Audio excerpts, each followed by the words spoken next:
આદિમ જૂથ કાથોડ સમુદાયના લોકોને આવાસ મંજૂર થયા, પરંતુ જમીન બાબતે મૂંઝવણ.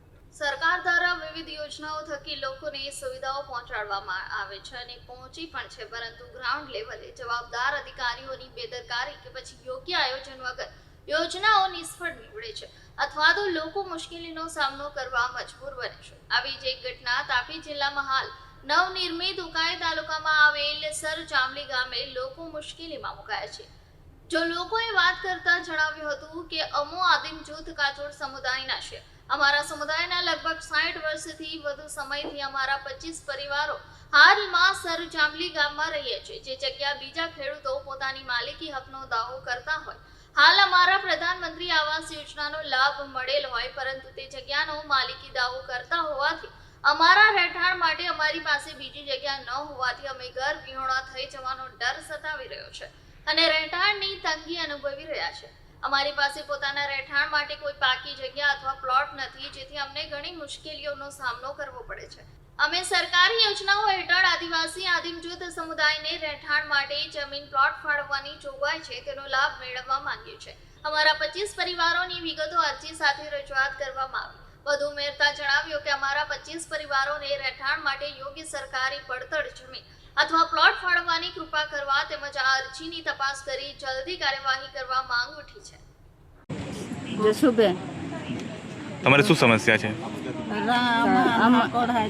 जागो नहा मेहनत काई के जी आमा तोपा होपा बोही रही हैं कोई तोड़ी हमो कोई तोड़ीन बोही रही हैं ताए लोग तो आखे कमा जागो ता मोरे जी कहीं आनी पाया ता हर झूर वेड़ो नहीं लो आवे.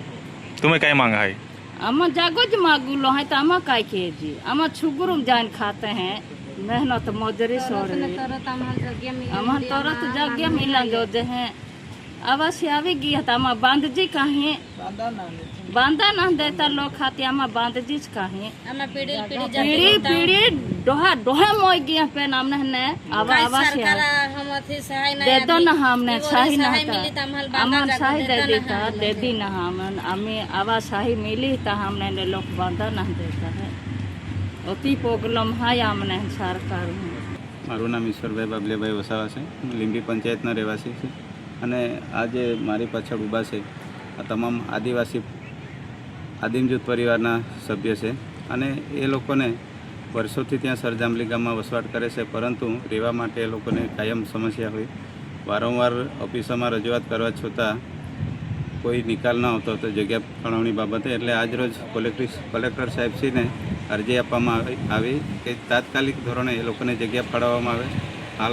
હાલના તબક્કામાં તાત્કાલિક આ લોકોને આવાસ યોજના મંજૂર થયેલ હોય, જેઓ એ લોકોના કાચા ઘર તોડી પાડવામાં આવેલા છે અને ત્યાં કોઈ માલિકીની જગ્યા છે ત્યાં, તો એ માલિકે એણે રજૂઆત કરી કે મારી જગ્યા આવતી છે, એટલે આવનાર સમયમાં માપણી થાય એ લોકો કદાચ એ લોકોની જમીનમાં આવે તો ઘર તોડી પાડવાનું ફરી નબત આવશે.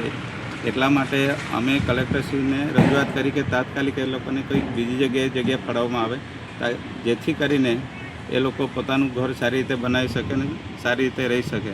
કારણ કે સરકાર ગમે ત્યારે કોઈપણ યોજનામાં કોઈપણ પ્રોજેક્ટ માટે સરકાર અન્ય ઉદ્યોગપતિઓને જગ્યા ફાળવી દેતી હોય ત્યારે મારે મીડિયાના માધ્યમથી એટલું જ કહેવાનું છે કે આ આદિમ જૂથ ગરીબ પરિવારોને એમના ઘર મળે, રહેવા માટે જગ્યા મળે, તમામ પ્રકારની સુવિધા મળે અને કોઈ પણ જગ્યાએ જે આજુબાજુના વિસ્તારમાં જંગલ હોય કે ક્યાં પણ એ લોકોને પ્લોટ ફાળવવામાં આવે એવી જ અમારી માંગણી છે. કેટલા આવાસો મંજૂર થયા છે? અત્યારે 10 મંજૂર થયા છે અને લગભગ બીજા હજુ 10-11 આવવાના બાકી છે. એટલે આવાસ બનાવવામાં બધાને તકલીફ પડે છે કે પછી? બધાને તકલીફ પડે છે, કેમ કે ત્યાં જે ખેડૂત છે એ હવે અમને પણ નથી ખબર કે એમની કેટલી જગ્યા આવતી હશે. એટલે જ્યાં સુધી સર્વે કરશે, સર્વેમાં બધું જ આવી ગયું તો પછી આ લોકોને આવનાર સમયમાં તકલીફ પડે. એટલા માટે આજરોજ કલેક્ટરશ્રીને એ જ કીધું કે જે પણ હોય તેનો રસ્તો તાત્કાલિક નિરાકરણ કરવામાં આવે અને એ લોકોને યોગ્ય રસ્તો કાઢી અમુક જે જગ્યા ફાળવવામાં આવે ત્યાં સરકારી આવાસ હોય કે પછી સરકારી પ્લોટ હોય કે પછી અન્ય કોઈ જંગલ ખાતાની જગ્યા હોય એ જગ્યા ફાળવવામાં સાહેબ અમને મદદરૂપ થાય એવી અમારે. આ બાબતે સરપંચના તલાટીએ તમને શું જણાવ્યું છે? સરપંચને તલાટીએ તો એ લોકો એમ જ કીધું કે આગળના ઉપલા અધિકારી જે કંઈ કરશે એ રીતે અમે આગળ કાર્યવાહી કરીશું. ઉપરથી જે ઓર્ડર ફોલો કરાવશે એ રીતે તલાટી અને સરપંચ ઓર્ડર ફોલો કરશે. મારું નામ છે રોહિતાબેન જસીનભાઈ કાથોડ. સરજામલીના રહેવાસી છે અમે. આખા ઘર તડી પાડેલા છે અમારે, તો હમણાં રહેવાની જગ્યા નથી અમારા પાસે. એટલે જગ્યા જેવી રીતે વેરું થાય તેવી રીતે હારે છોકરા નાનલા છે ને અમે તાપમાં બેસી રહેતા છે. લોકો કહે છે કે બાજુવાળા ખેતરવાળા કહે છે કે અમારી જમીન છે ને આ બાજુવાળા ખેતરવાળા કહે છે કે અમારી જમીન છે. બંને બાજુથી આવીને અમને કહે છે કે અમારી જમીન છે, તો ઘર બાંધતા નહીં, તો અમે એમ જ કહેતા છે. તો અમે રહેવા જવાના કાં છે એમ. તો એના લીધે અમને વહેલી તકે જમીન મળે તો સારું છે એમ. આવતા મહિનાનો છેલ્લો મહિનો છે વરસાદનો, પછી અમે રહેવાના કાં.